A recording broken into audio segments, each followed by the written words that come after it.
Hey, welcome to 2025. Now, I no doubt that you're possibly sitting there in the aftermath of overeating and maybe a little too much alcohol from Christmas and the New Year.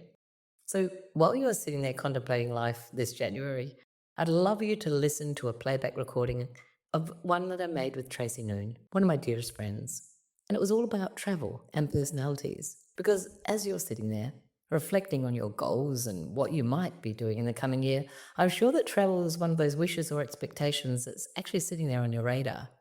Please take a moment to listen, because I know that very often the time of year is for planning, and whether you're traveling either by yourself or with someone else, knowing and understanding your own and everybody else's personality type will keep you ahead of the game, and it will help improve your travel experiences 100%.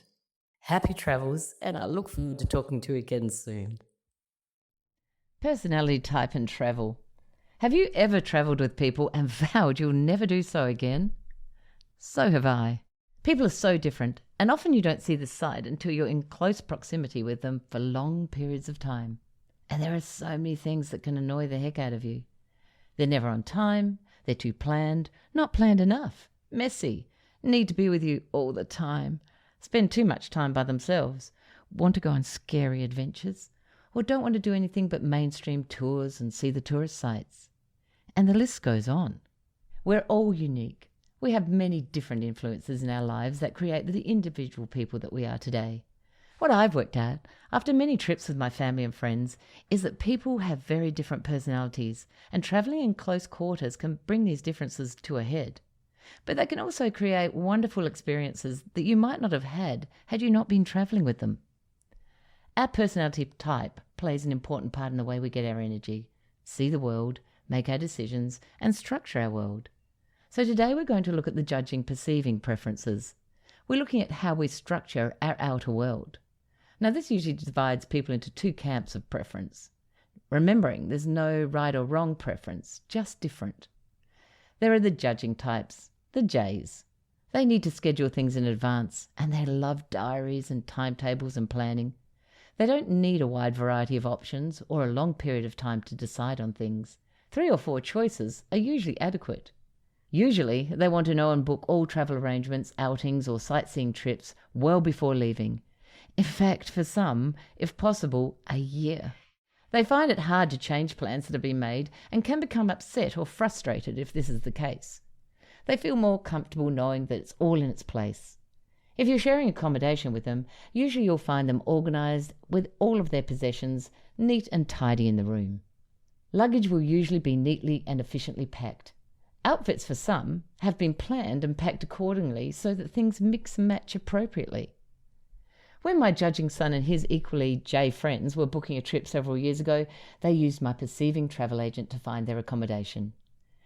They found her 10 or more different choices of hotels for each place overwhelming and frustrating, and my husband told me later that 3 choices would have been so much easier.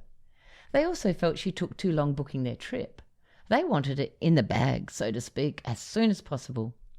And even though it might all be equal money-wise in the end, their desire to be booked and get things organised 6 months out from their flights meant that they also missed out on specials that came out a month later, which would have reduced their flight payments by $700.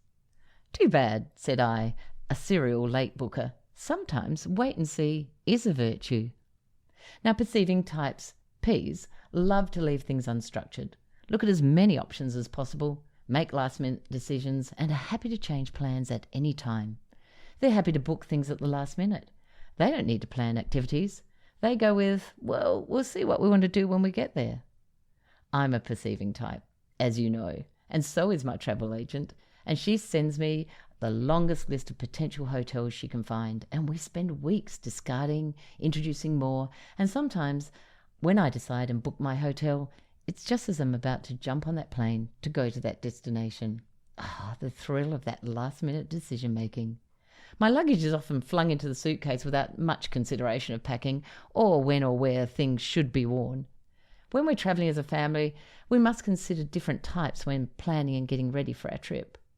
My perceiving travel stories, such as booking on the day we fly out, bring shivers of horror to my judging friends, who book their flights and accommodation a year ahead and plan every minute of their trip, tours, bike rides, everything.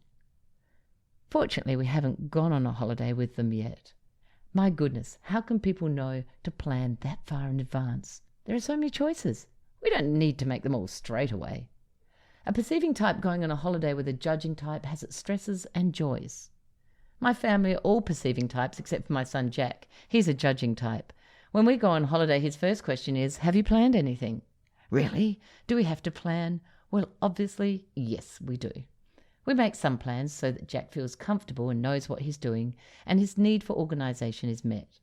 Mind you, if I change these plans, my changes are usually met with great resentment and annoyance. I'm not allowed to do so.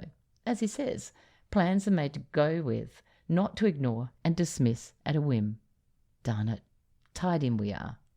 To keep things even, in the process of planning the trip, Jack and anyone else in the family who cares gets a chance to propose an activity they'd like to have booked before we travel. When we're away, if anything unexpected is put into the schedule with a judging type, the reason has to be questioned and the time frame often put on it.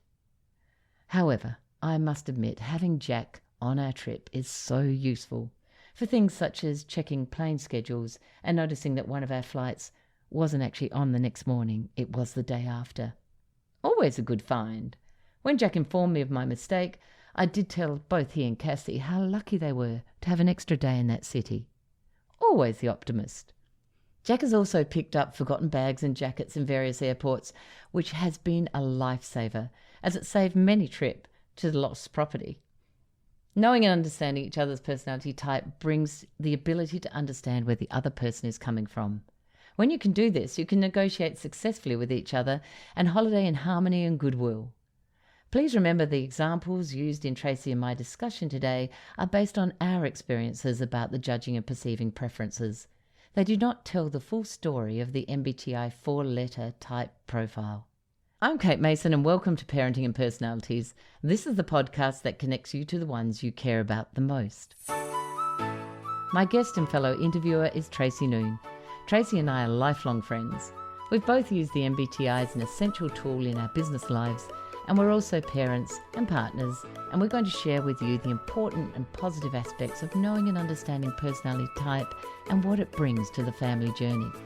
Today we're looking at understanding you and your family's preference for judging and perceiving, the 4th MBTI type preference, and how to align yourself with your family and friends when travelling. Hi Trace, it's lovely to have you here this morning. It's a really cold day here in Adelaide. It's about 7 degrees it started the day off with. Yes, it's like winter has arrived.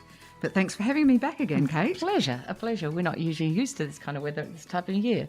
Now, what we're going to talk about today is we're going to talk about judging and perceiving types, and we're going to talk about travel because I'm about to travel, and it's really interesting the way that I get my thoughts together and my travel itinerary together in comparison with many judging type friends that I have, and you are one of them. And so when we do talk about judging and perceiving, we might throw in some other preferences that do make a difference to travel as well, because sometimes extroversion and introversion can play quite a role in how people feel about travel too. But starting off, Tracy is a judging type, so she really enjoys order and structure in her outer world. And we had a bit of a laugh last night because she sent me her itinerary that she had sent her mother and even had pictures of every place that they were going to. So I thought I'd start the discussion with Trey and just ask, how do you plan your travel from the outset? Do you plan it long time? All the different things that go into your planning. Okay, thanks, Kate. Yes, with travel, I prefer to plan and organise as far ahead as possible, where in other parts of my life I might be more flexible. I think part of that is a preference for planning and being organised, and part of it is the experience of having done a lot of travel and discovering that it's better to be, at least from my perspective, better to be highly organised and then build in flexibility than to be really flexible and waste a whole lot of time when you could have been doing something special and productive with your travel time. So that's kind of what motivates me to do it, is I want to extract the best value from every minute of the travel experience.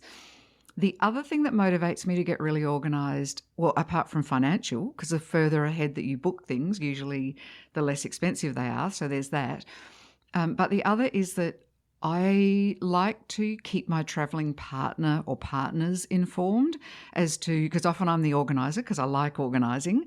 And so I like to kind of fill them in on, this is what our trip is starting to look like, you know, and do you like the idea of staying there, or would you rather that we did this kind of activity? So I build in their choices along the way and build the itinerary to validate both of our preferences and choices as they go. Does that make sense to you? Yes, it does. So in that validation, so how many weeks out would you usually like to start your planning? Oh, months. So, like if I were to organise an overseas trip, and I'm starting to think about doing an overseas trip next year, I'm looking at it now for next September, and it's May. So I can't book I would book an airfare now, except that I can't because you can't book more than a year ahead. So I'm now going to start to form up an itinerary in my head loosely. Do I want to be away for 2 weeks or 3 weeks, and where would I like to go? And why would I want to go to those places? And do I want to travel alone, or do I want to travel with other people? I start to formulate that way in advance. And then I will start doing like booking airfares and hotels as far ahead as I can. And then I'll fill it. It's like a drawing, you know, where you sketch the outline and then you fill in the colour later. Yeah, I'm not a last minute person with overseas travel. I'm talking about overseas travel here. Yes, so am I. I mean, that's the kind of trip, I'm looking at. And what about you? Well, I colour in before I draw the outlines. So Paul and I often just sit there, and often, you know, if there's a bit more money around the place or something like that, we'll look at each other and go, let's do a trip.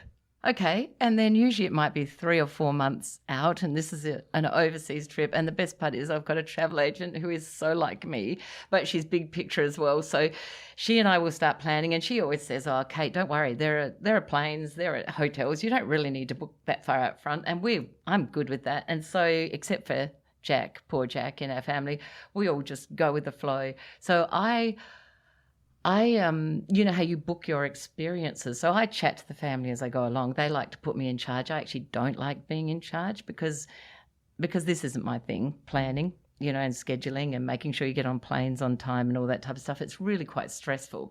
So that's why I have a travel agent, to make sure that I cover all my bases, although she has forgotten some things over time.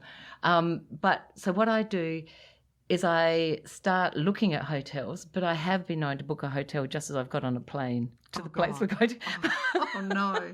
And Jack was so stressed. I would be so stressed. But to me, there's more hotels out there.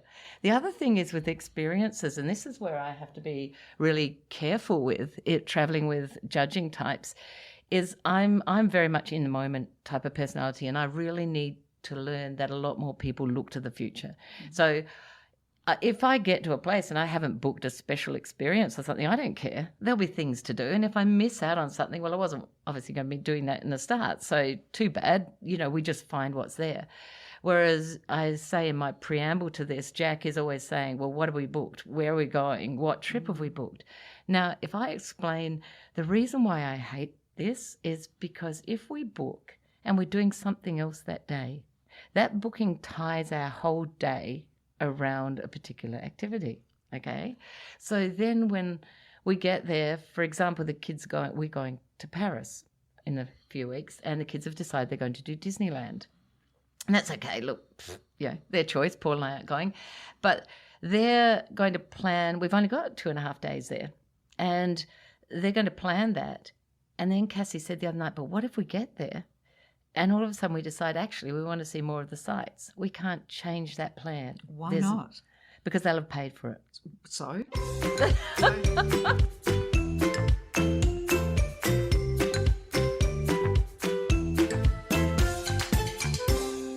Is your business in endless chaos? Are you constantly in a state of self-criticism and unhappiness? Feeling out of control? Well, take back your life. This is something I can help you with. Let me teach you the tools of self-understanding and self-love. You won't look back. take the first step and email me for a chat at thepersonalitycoach.com.au.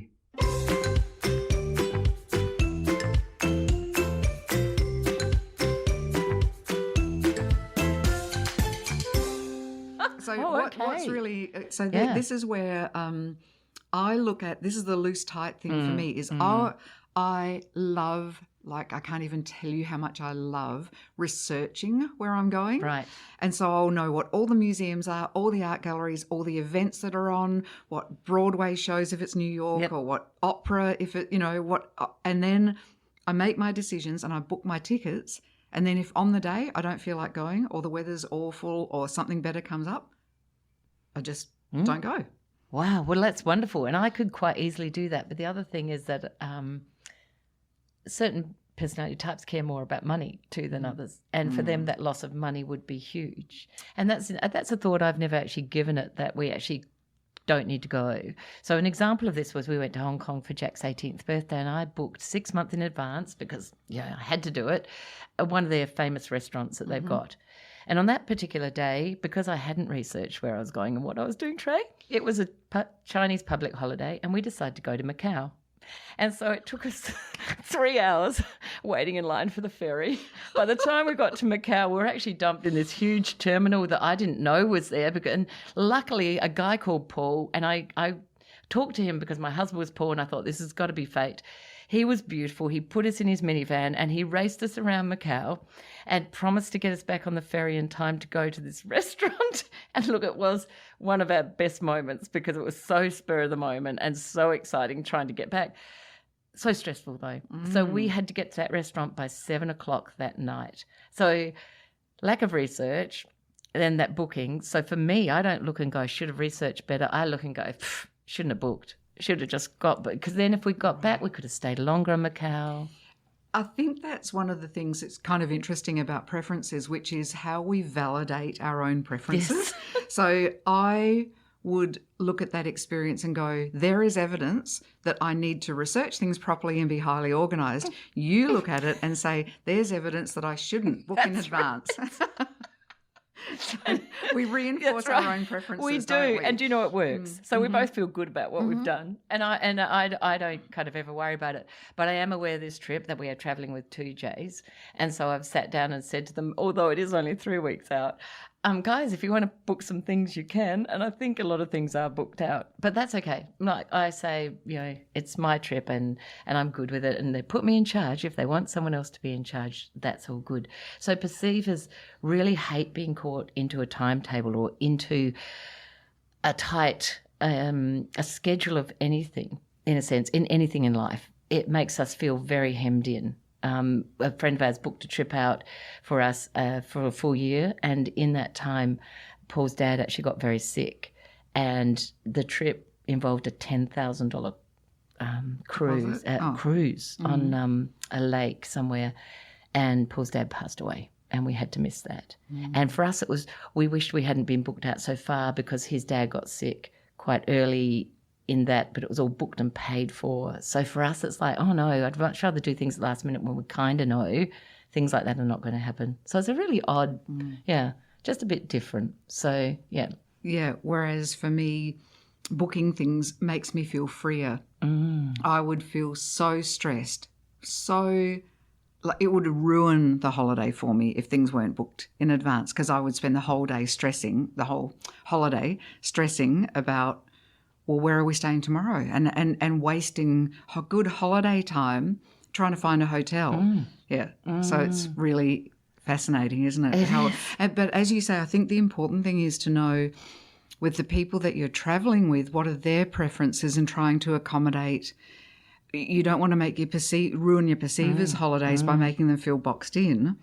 And you don't want to ruin your judges' holidays by making them feel like nothing is organised. So finding a balance and negotiating around that. That's really important. That's where, when it's important to know and understand personalities. Otherwise, I would have thought Jack was just a pain. If I didn't know the preferences, perceiving and judging, I would have just thought, oh my goodness, he's always whinging. He's always trying to boss me around and tell me what to do. But now, because I understand that is so important. Now, the other thing about travel is also, to a degree, extroverted, introverted holidays. So I don't like holidaying without anyone else except like Paul would love to go on a few holidays by himself. I need company. I've got to have someone else. I can't. I love having our kids with us on holidays. I always have to meet somebody else overseas or wherever we're going because I love to talk to people. I love to be with people. And if we're not taking anyone, I end up making friends with someone else who is on holiday at the same destination that we're at. And Paul's like, oh my God, can't we just be just us together? So tell me. Yeah. I'm the kind of person that gets on the plane and doesn't speak to the passenger next to me. And this will horrify you. The last time I went to Canada, I went a week. I was going to be doing some hiking in the Canadian Rockies with some friends for a week. So I went a week ahead and I had a week on my own completely. And I also made the decision to have a week of silence and no social media, no media whatsoever. No newspapers, no televisions, no radio, no movies, nothing. And the only time I spoke for the whole week was if somebody helped me in a shop or whatever, and I would say thank you or, just social courtey. And so I would got up every morning at about 3:30 in the morning. I would hike out to a lake to watch the sunrise. I just spent this week in complete silence, and it was amazing and wonderful. And then I spent a week with my friends, walking, talking, socialising, every meal together. And that balance for me is really nice. So I'm the person that you sit next to on the plane who gives you the cold shoulder, gives you the vibe right away that no, this person doesn't want to talk. Although I have to admit, I on a long trip, I don't talk to the person next to me because if they're not good, then you end up with someone with you for 12 hours that you actually would prefer not to be next to, And that is my idea of a nightmare. Yes. So I don't ever pick up strangers. And when I'm with extroverts who do, I'm blown away by the charismatic warmth of the extroverts and how they can just pull in complete strangers and make them their best friends. And I don't have that gene. No. I just don't. And that's all right. As an introverted person, Paul would love a holiday like that. Perhaps not as alone, but he would really enjoy that. And I really have to think about how he does enjoy his space and his time because I much feel I'm the woman that rescued the little old lady at the airport that couldn't talk, little old Chinese lady that was coming into Australia and took her through customs and all the rest of it. And then she had a suitcase full of all these Chinese vegetables that they had to take her aside for. Oh, and I had to ditch her pretty fast. But it's, it is that we love to know about people and we're very different holidays, the introvert and the extroverted holidays in a sense of the people that are with them, isn't it? Yes. Now, Tracy's also very intuitive, very big picture. And your holidays also would have a different lean to mine because the idea of getting up at 3:30 in the morning just to watch a sunrise does nothing for me. So tell us about what your intuition does to your holidays. What kind of experience? Is it an experiential thing? Is it... I'm not 100% sure, Kate, but always when I plan a holiday, I plan for feelings, how I want it to feel, and the kind of... When I made this decision to go ahead of everybody else on this Canadian holiday, it started off as a practical reason. It's because I get terrible jet lag. I mean, I really suffer. And it's usually 5 days. And so I thought by the time my friends arrive and we go hiking, I don't want to be suffering from jet lag. So it started off with a really pragmatic, and then it converted into, well, if you're going to have a week alone, what do you want to do with that week? And it wasn't go and sit in restaurants and make new friends. It was be in nature and fill myself up with nature. And that then flowed into the idea of, well, how about I don't even relate to or that I disconnect myself from the world of communication and media and news and so on. And then that led me to well, how about if I don't even talk? So one thing kind of led to another, but it was more than started off with a practical thing, but it became how do I want that week to feel? And then I built up ideas from there. That's so different. And so for sensing people, so I'm sensing I'm in the here and now. So I also like details, and I like things that I know about and that have been proven and researched, and everybody's done it before, so that it's sitting there. So when we go sightseeing, we go and see all the sites because that's what we do. So I holiday with Intuitive. We've got an Intuitive couple of friends that we holiday with all the time, and he scares the pants off me most of the time because he takes us on all of these adventures, riding elephants and doing all this kind of stuff. And every time I'm doing it, I'm thinking, this is so scary. And then when we get back, it's the best experience we've had because it was taking you out of your comfort zone. So we went to Thailand one year, and we were ready to go over in a motorboat to one of the islands where James Bond was filmed.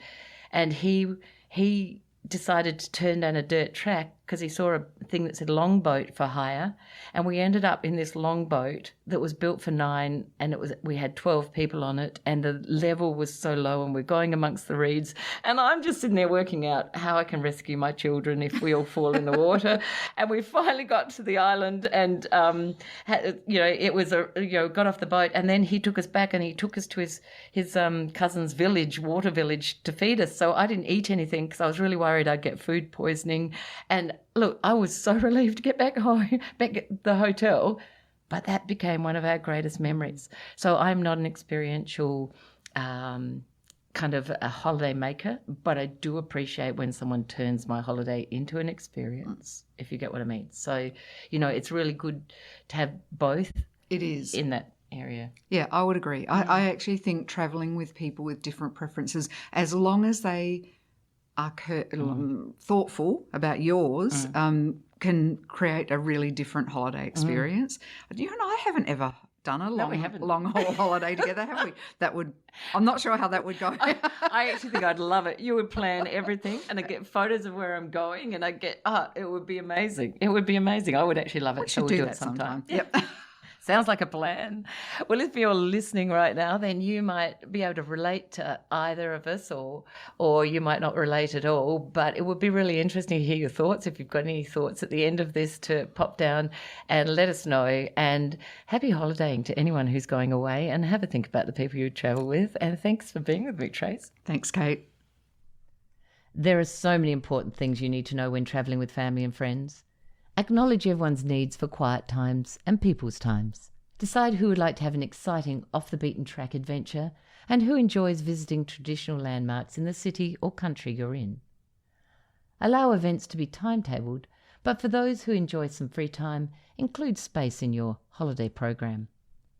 Perception of others' wants and needs, and consideration and understanding of each other can make travel a fun and exciting time for all and create many great memories for life.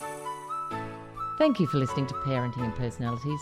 If you enjoyed this episode, we'd love it if you leave a rating and a review that would help others learn about this podcast. If you're interested in discovering more about you and your family's personality types, you'll find my book, Who Is This Monster or Treasure in My House, on Booktopia or Amazon. If you have an episode idea, please send a note to thepersonalitycoach@gmail.com. Many thanks to our producers at Stories and Strategies, and we'll see you next time.